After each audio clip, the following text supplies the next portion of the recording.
right, welcome again, everyone. We're super excited to have you here and have this one of our first business inclusion discussions at YouTube, and just talk with everybody about how we can use YouTube to grow our business. We have the founders of Area, Beckett and Pio, and Jackie Aina, the YouTube star and beauty vlogger, and KJ and Amanda, who have founded Mented Cosmetics. So I just would like to start out and have everyone introduce themselves and just share how you got started on your entrepreneurial journey. We know some people always knew they wanted to be an entrepreneur. Others are just following their passion and meet the right person, and then that gets them started on their journey. So I'd just love to hear from each of you about when you knew it was time to start your own venture. So we can just start down with Beckett and go along. Hi, so Pietrek and I actually met at Parsons. We were both doing our master's program there, and I think for us that's kind of where we started working together and kind of started that dialogue about whether or not, we wanted to eventually start something. I think it's something we were both really interested in. And then, so once we graduated, I worked for Calvin Klein for a year, and he had already had some industry experience, and so we decided that kind of now or never, and kind of took the plunge. Yeah. Awesome. And Pio? So, it was really quite naturally through school, which is great. We did our MFA program there, and the great thing, it's a very international program. It was 18 people from all over the world. And we were not even in the same year. I was actually a year underneath Beckett, and we still had the opportunity to work with each other. I helped her on her thesis, and we just liked each other's stuff and kind of like connected through school and started from there, basically. Great. And Jackie, how about you? What inspired you to get started with your YouTube channel? I kind of was like the accidental entrepreneur. Like, I didn't know that I would be doing what I'm doing now, but it just kind of worked out that way. But I started actually as a professional makeup artist. And so I was, prior to doing it professionally, I was practicing on basically anyone that would like lend me their face. And it was 2009, and I was living in Hawaii. I was in the military. I was married at the time, not married no more, for many different reasons. But I was miserable. And so all I did, I spent so much time watching YouTube tutorials. And then my friends would be like, actually it was my best friend. I should actually give her the proper credit she deserves. But it was her who was like, you should start a YouTube channel, you should start a YouTube channel. And I'd be like, nope, not interested. And then one day I was like, I'm not doing nothing else in my life, so like, why not? So I started, and luckily at the time I was in the reserve, so I wasn't an active duty service member, so I had the time at the time to really kind of like do it regularly and freely. And so when I started my channel, one thing that stood out to me was I was doing these makeup tutorials, and I was, recreating these looks from women that didn't look like me. So I was like, maybe if I'm looking for people who look like me on YouTube, I'm sure there's probably other people who are as well. And so my channel definitely took off, I think, quicker than the average creators at that time. And it just kind of grown into what it is today. And now I'm literally the biggest channel for dark-skinned women of color on YouTube right now. Ooh, that's amazing. So definitely was a gap in the market. And actually that leads really nicely into another question I had of specifically for our Mented co-founders of how you designed for a gap in the market and what made you realize it seems like Mented came out of a gap that you initially realized and how that really led to the creation of your company. So I guess what are the steps from saying this is a gap in the market and actually going on and developing a company based around that? What were the steps that you took? Sure, so I'll jump off. I'm KJ. And just quickly to address the first question about like getting from idea to where we are, I will say when I first knew I wanted to be an entrepreneur, I was 22. And when I became a full-time entrepreneur, I was 30. So there was a long gap there. It wasn't like an overnight thing. I think it took the right partner and the right idea. And so I would just say, it doesn't always happen overnight, but that doesn't mean it's not going to happen. But to your second question around, I guess, addressing a gap, I think part of the reason it was the right time was because we were so passionate about this problem, which was for us, we were two professional women and we needed everyday beauty, but it sort of seemed like everyone who was telling us about beauty for women of color was saying like you need bold and bright, you know, bold red lips and orange eyeshadow and all of these things, which are gorgeous and beautiful, and we love bold as much as the next girl, but like I worked in consulting, you know, and most of my clients were 50-year-old white men, and like I couldn't walk in with orange eyeshadow and bold red lips every day, and like I just needed everyday makeup, and Amanda was in the same boat, and I think, you know, feeling like that just wasn't there, just sort of felt like that's, you know, kind of crappy, you know, like why if I love beauty, you know, and I do, and I have money, and I do, like why can't I spend that money on a brand that's prioritizing me? And we felt like it didn't exist, so, you know, we wanted to build that gap, or fill that gap. Hi, everyone. I'm Amanda, and I will just say like how YouTube came in from the beginning for us, which is once we had the idea for Mented, we tried to solve the problem the way we thought it should be solved. So we went to manufacturers and said, we want to make great everyday beauty for women of color, starting with nude lipsticks. And they were all like, what? Like, we have pink and we have beige, so therefore we have nude lipstick. And we were like, no, that is not a nude lipstick for a brown girl. So we had to start from scratch and literally learned how to make lipstick on YouTube, went on Google, bought all the, the dyes and the pigments and the molds, and in our kitchens up in Harlem on the weekends, we would, play with the colors and come up with different shades and test them on all of our friends, again, people who were kind enough to lend us their lips, and really came up with this beautiful collection of nude and neutral lip shades. And so once we kind of had those shades and started focus grouping them, we wanted to get kind of market buy-in. Like, was this a real idea? And so again, we went to YouTube and we went to Instagram and found all these great African-American influencers, beauty influencers, and started sending them our handmade samples. And we were just kind of asking for a general review, like, is this a real thing? Is this a real gap for you?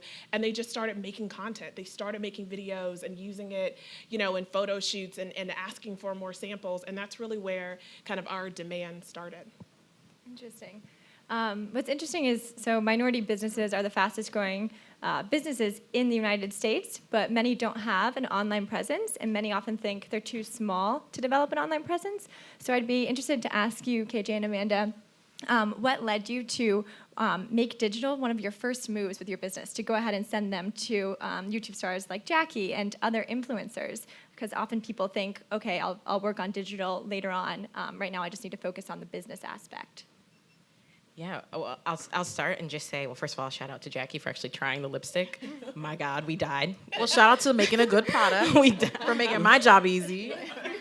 I think we wanted to go where our girl was, and we knew from experience, like, our girl was online doing her beauty discovery. Like, the number of times we've typed in, fill in the blank product for dark-skinned women, and someone like Jackie comes up or another YouTuber comes up, and that's how we figure out what to buy, because we're not going to figure it out just walking into a Sephora, right? Like, so often they either don't have associates who look like us or they don't know what to put on us. So I can't just walk into a store and figure it out. I got to go online and figure out what products are there. And then a lot of times, these girls will have links right there, or I just, open another browser and I buy the thing that I see working, right? I don't have to like have faith that it'll work. I literally see it working. So I think for us, it was sort of a no-brainer. It was like, look, we know that is how our girl is learning about the best products, so let's go where she is. And so often she's online. Yeah, and I guess I'll just add to that. We also knew digital was the best place we could tell our story. So often if you go to a store, you see products on a shelf and like kind of that's the beginning and end of the brand for you. But online, we can have video content. We can work with influencers. We can write on our blog and truly tell the Mented story and say why we're different. Mm-hmm. And for Becca and Pio, you all have been using digital tools to share some of the glamour of Area, and that seems like it's been part of your brand strategy from the very beginning. Could you talk about, video as a medium and why it's important to be able to share some of your designs through video? Yeah, I think the great thing with visuals is that, you don't really need a language, which is great.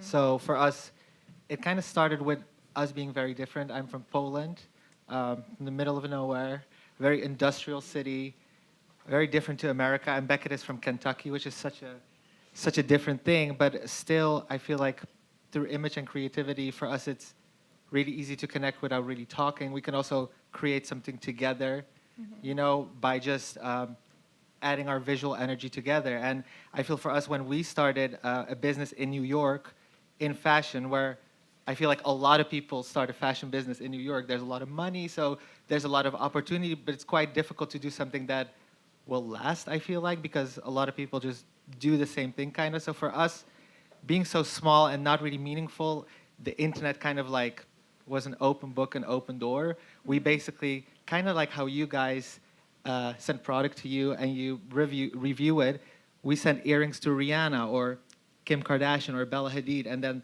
they accept it and end up wearing them. Everyone covers it, and we have a business, basically. So the good thing now in this day and age, it's really kind of like about finding your peers, finding the people that are like-minded, that want to help you and kind of grow together. And I feel like, yeah, it's just a very kind of like great kind of feeling that it's kind of that the sky is kind of the limit, that you don't have to follow some corporate kind of like rules in the end. I think the power is to us, basically. Yeah, I mean, just to add on to that. So, I mean, I think when we started, we were both a bit naive, and it was really both of us, and that's it. That's pretty much the entire team. So I think we relied also on, people in the industry, our friends who we worked closely with, and that was a photographer, a stylist, and these are the people that really kind of help us create these visuals. And we've really grown our entire business with them. So it's really not just about us as a company, it's really about our community and the people that we work with, and we're always collaborating together. And I think building these visuals together, it's developed over time and has really helped like drive our brand identity forward. So, it's become something more than what we really thought I think it was gonna turn into. So I think for that reason, the visuals have, we can just kind of like set the product free for a moment and let them take over and see it through their lens, basically. Yeah, and one more thing, which is really cool. So for us, our visuals are, in one way, super manicured, in the studio, great photographer, light, wafting, makeup, hair, the whole shebang. But then there is also the like backstage of everything. And we see that our viewers love both. They want to see it kind of like as a dream, but they also want to see it directly from us, snapped on a girl, just really kind of like candidly. And that's the cool thing about video, that it can be very complex, but also quite simple and quick. And I feel like that really helped us push that forward, basically. Interesting. Yeah, I think with video can definitely show sort of the juxtaposition of glamour and then the reality of starting a business. It seems like a common theme in all of your work is serving a market that may not be served through mass marketing and larger companies. So when you create a video or design a product, I guess who are you thinking about as your end user? We can start with video if you want to talk, Jackie. I feel like over the years, that's kind of a hard question to ask, because when I first started my YouTube channel, I think I was just kind of doing stuff that I wanted to see. Mm-hmm. And at that time, well, even now, most of my audience are Black women. Now it's kind of grown into like really a place where we often recognize the unrecognized. So I'm constantly, talking about inclusion for male in beauty, men in makeup, because a lot of people don't realize that's a thing too. And I ultimately, what it all boils down to is, even though all of my audience isn't just Black women, it's also Black men, it's also the LGBT community. It's literally anyone who just feels like I'm not represented in media, but something about you, like we may not be like the same shade, we may not be the same color, but your content speaks to me because you always, are a voice for people who are not always present, which is really cool. So I think that ultimately it's speaking to that audience. It's speaking to, what is important to you guys? Like, what do you guys feel like, what voids are missing? Like, how do you guys feel like we can fill a gap while also making people feel good and doing that and look good? Because, there's nothing wrong with looking good. I'm just saying. But yeah, I know this is like an open-ended answer, but I think initially when I first started my channel, I thought I was just talking to Black women, but as it's grown now, I started my channel in 2009. So as you can imagine, almost 2 million people are looking at me now. That's a lot of different people from different backgrounds. So, Yeah, that's a really interesting point about how maybe you designed a product for one group of people and then it ends up attracting another one that you didn't expect. I'd love to hear perhaps from KJ and Amanda on how maybe your product has evolved or your offering has evolved based on a different audience that you weren't initially intending to serve, but maybe another audience who was underserved and came to you or started using your product. So could you maybe shed light on perhaps how your product has evolved based on different users? Yeah, I guess, and I'll think about the product. I'll speak to content and how that's evolved and in and of itself as a product. So as you can see, KJ and I are two Black women. And so at first we knew we wanted to build a brand that was solving beauty problems for women of color. And so we say whether you are Black, Hispanic, South Asian, Middle Eastern, we have a product for you. But we knew initially we were speaking to an audience of people who look like us. We could target them online. We could be in those type of publications. And so, we just launched January of this year, so 11 months in, almost 12 months, our audience is largely African-American women. However, we have a large amount of South Asian women. And so I was going to shout them out too. Because Because I got a lot of Asian women that are like, oh my God, finally someone that's like saying positive things about having dark skin. And I'm like, well, welcome, girl. Right, exactly. We welcome all, yeah. So, I mean, and from the beginning, we've made sure that whether Hispanic, South Asian women, Black women of different hues are in our advertising, they're in our content, they're the influencers we use. And so it's just been great to see how much more content we can create because we have all these different types of customers and they're using the product in different ways. Yeah, I'll just add to that.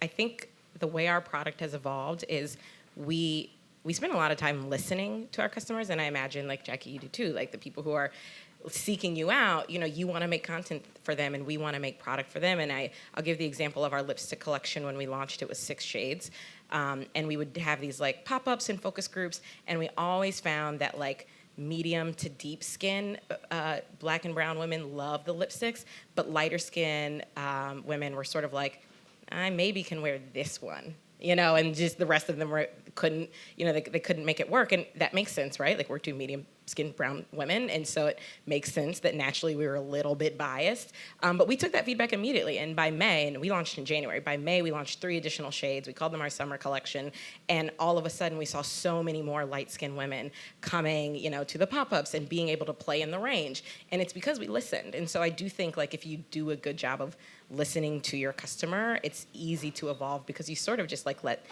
them guide you to a certain extent. Mm-hmm. Yeah, that's interesting how you sort of find other people whose needs may not have been met, but you didn't even realize or they may not have realized. And with Beckett and Pio, I know you tend to have very diverse models for your shows. So I was just curious how perhaps your collections have evolved over time to accommodate different types of people, and maybe how your the person you're designing for in your first collection may be very different than the person you're currently designing for now. Well, I feel like at the beginning it was quite difficult for us to even say like, oh, who is this woman? Is she American or what is she? We didn't really know because that was not really to us to kind of like decide. We kind of had to write it out for a while and see like, hey, what women do like our stuff? And that becomes kind of our client.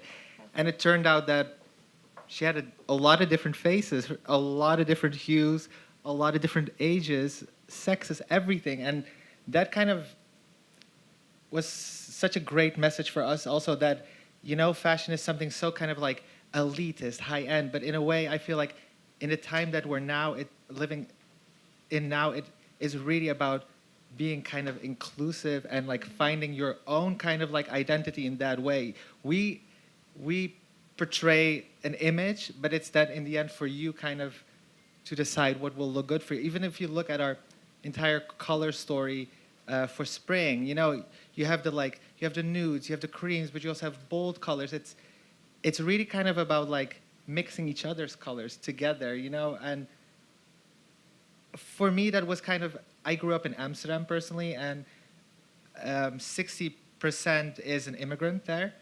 I'm an immigrant myself, and the city, when I grew up, really thrived and lived of that, of like, hey, who are you? Can we mix it together? People were so diverse and mixed, and you could really see the beauty of that. So I think that's kind of like the mentality with Area that we try to portray, like great. You can be 60, you can be 14, you can be trans, you can be a gorgeous black woman, you can be a waspy American woman. It's all good, you know, just try to find yourself in it, basically. Yeah, I love this point that I think all of you have really found with your companies and your channel, which is when you are designing a product and you notice that you're just trying to design a better product, but then you notice it actually serves other people who may not have been your target, and you adapt and continue to take that feedback to improve the product and cater for others. And I think that's definitely something that Google and YouTube do as well. So I think that's a really important point and something that will helps grow businesses these days. So I'd love to just move to one last question, and then I'm going to open it to the audience. So the Equality of Opportunity Project has shown that female, Latino, and Black children with high test scores are significantly less likely to become innovators than white or Asian counterparts with high test scores. And many people think that the former group may not be able to innovate because they just aren't connected to the opportunity and perhaps lack role models like them. Which suggests it's just so important to have role models, people who are successful, who are entrepreneurs, who look similar and who you can relate to. So with that, I would just love to go through and ask, who are your all's role models, if any, just out of curiosity, who's inspired you to go on this entrepreneurial journey and has gotten you to this level of success that you all see today? Yeah, I'll start. So I would say, first and foremost, my mom. Very early on in my career, she said to just follow your passion and never stop learning.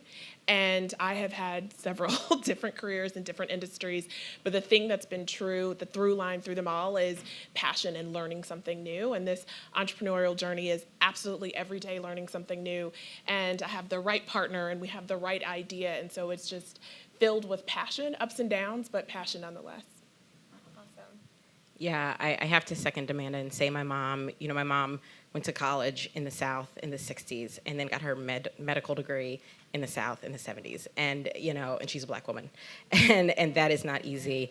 And, I just watch what she was able to do and how she never took no for an answer.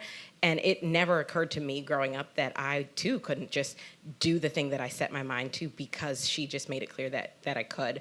So for sure, my mom, and secondly, Beyonce. By default, right? Well, I have a funny response to that because my dad, I'm going to say both my parents, but I will say, because my dad's Nigerian, and if anybody knows what it's like to be Nigerian or knows anyone that's Nigerian, you'd know that Nigerians are very academically driven. So he wasn't supportive of what I do now, but I still looked up to him in like the entrepreneurial sense where like, he would just like walk and he was just the boss. Like when he wanted something, he would get it. There was no ifs, there was no questions, there was no like, what if? I'm just gonna do it.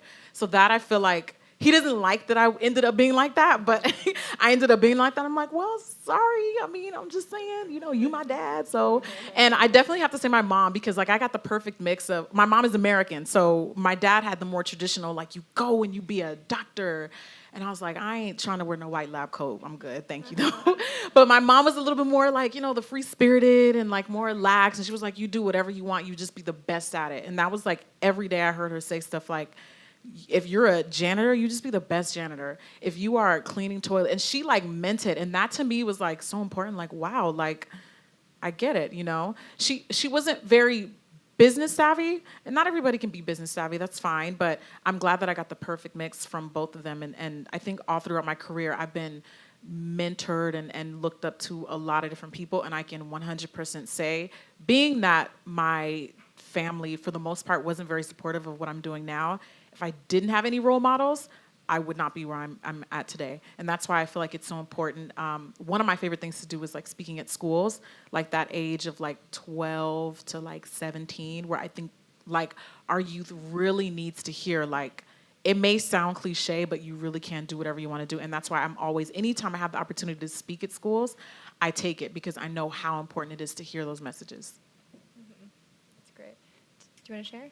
Yeah, I think for me it was basically growing up in communist Poland and with 5 families in one house and being kind of like disconnected from the world. And for me, kind of like actually beauty and vanity and kind of the exterior became such a fascinating thing because I always saw all my aunts coming together and really having kind of like personal and sacred moments. And I feel like through fashion and beauty, they were not particularly educated because they couldn't. There was no money for it. But through their kind of like beauty and wit and the way they basically sewed all their own stuff. They knocked American things off. They knocked stuff off from Paris. But through like seeing that, I really kind of like understood that like beauty is not only about vanity. It's also about like wanting the best for yourself, like spiritually and just in your life. So I kind of like saw that as kind of like a great industry to kind of be in, I feel like, yeah. So that's... Yeah, I mean, I think for us, we really like view fashion as, such an aspirational industry. And I feel like it's a very special industry and that there are so many powerful women that are involved and have grown the industry. And so, not just designers, editors at magazines, models, photographers, stylists. So, I think for me, it's really, I'm most inspired by the community itself and how it's grown up with these very powerful You don't have to be a women. guy in a suit doing it, It's like you're doing it on YouTube, It's and that's kind of, I don't know, it like there's progress, and I think that's important, that it's not about a singular vision, it's about people coming together, blending, and really thinking together about what's next, basically. Definitely. Yeah, I think with YouTube helps sort of democratize professions, and you can see yourself represented in almost anything by having access to internet and video. So with that, if anybody has any questions for our panelists, I would welcome you to just come up to the mic, and we can kick it off. We'll have about 3 questions. Hello, my name is Marsha, and I'm a business coach for women small business owners, and a lot of them start with cosmetic companies. And I find that they get too connected and they pick the wrong name. Mented is cosmetics. It's a perfect name doesn't seem too personal. And so how did you go about picking your name, and was it difficult? Yeah, we love this question because it was difficult. And we did go through many, many names, most of which were terrible. We also went through names that were combinations of our names, which is like not a sexy cosmetic company. Yeah. Kristen and Amanda Cosmetics, like who cares? But I think we landed on Mented because we kept having conversations about, if you guys don't know, Mented is short for pigmented. And we kept having conversations. Mind blown. We kept having conversations about like, well, what do we want the company to be? And we want it to be fully pigmented products for women of color. And so I think just during one of the conversations, either I was like, or Amanda was like, what about Mented? Because we keep saying the word pigmented. And it couldn't be pig. So, we were going to shorten the word. And as soon as we said it out loud, it clicked and we were like, yes. So that's sort of, yeah. Perfect, thank you. Great. One more. If you're not able to walk, I'll repeat it. What is the question? How did you go about securing your suppliers, and have you changed suppliers in the process, or and what criteria did you use to evaluate? Okay, I'll just repeat it so people on video can hear. So how did you go about securing your suppliers, and what criteria did you use to find suppliers? Good. Yeah, I guess I can start. Yeah, for us, sourcing, factories, I guess that's what you're asking, is, that's one of the most difficult, parts of the industry, is really finding the people that you're going to build your business with. And We found some really bad ones also.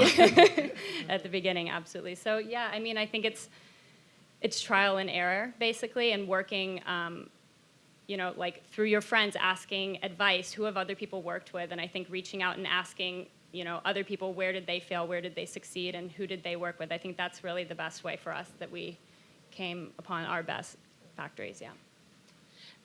Well, we started just by calling and emailing people, a lot of the info at email addresses for different cosmetic manufacturers, and then just started talking to them, asking those basic questions of what are the minimums, what can you do, how do you work with your different companies. And in the beginning, it was about finding people who were willing to work with us. We were small, we were unknown, and we couldn't afford the very large quantities that a lot of manufacturers requested. So we found some great people who were willing to take a chance on us. And so far, knock on wood, they've all been great, but we know as we grow and scale, things will change. But we're in a great place right now. Thank you. All right, one final question. If you want to say it, I'll repeat it in the mic. Okay, so you were communicating earlier about how you were able to grow your business by being able to collaborate with influencers. Yeah, so what is the best way to maximize your success once you meet influencers and have the connection with influencers? Well, for us, it has to be a real connection because then it doesn't. If not, it doesn't really work. Yeah. But How do people get successful with you? So with Jackie, maybe. I do. I mean, I do feel like that's kind of a me question. I can definitely say, so your question was how to basically maximize, that getting to know them and like how to get to the next step.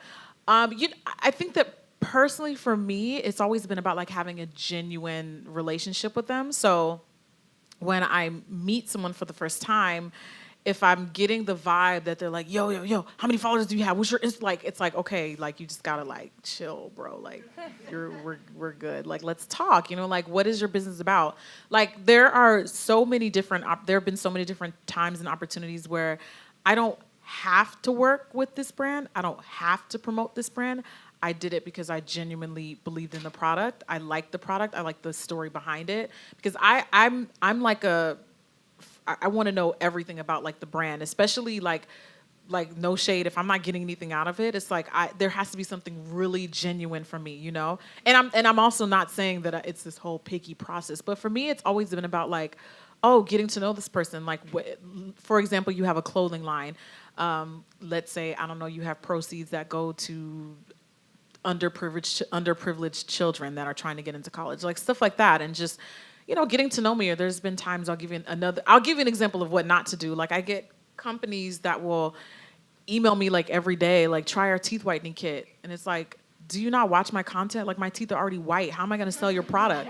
So it's like little details that but you think it's fun, but like, this is stuff that people don't pay attention to. They just think that because they threw a couple thousand, and I turned down opportunities that could like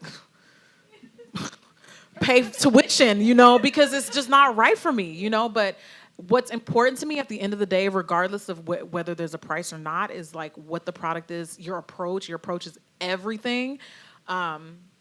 And yeah, it's just about like really being connected to like that brand, the story behind it, getting to know me. You may not even pitch anything when you meet me. You don't have to necessarily always maximize when you meet them. You don't have to, shoot your shot. But if that person genuinely is like, hey, I kind of feel like we're onto something, let's exchange contact information and then see where you go from there. And can I just jump in and shout out Amanda, because in the very beginning, when she started reaching out to influencers, she was really adamant about including a handwritten note with every single package that we sent out. And I think that matters so much. It was so genuine. It was from her heart. And I think, now, do we have time to put a handwritten note with every single package? We don't. But I think in the beginning, it mattered more, right? Because now when we send out product, it's real, like manufactured, branded product. It's like worth $100-something. Like at the very least, you get like real retail product. In the beginning, we were sending out handmade samples, okay? And they didn't look great. They were a bit bootleg. And like you were taking a chance on us, and we knew that. We recognized that, and we were so grateful for it. And I think all of that came across in these handwritten notes that Amanda put together. And like, it's not, no time to send out hundreds of handwritten notes. That is a real labor of love. But I think it mattered. And I think it got people thinking like, hey, these girls really do care about what they're sending, to Jackie's point. Thanks. Awesome. Well, with that, I just want to go ahead and give one last round of applause to our panelists and thank them. Thank you so much.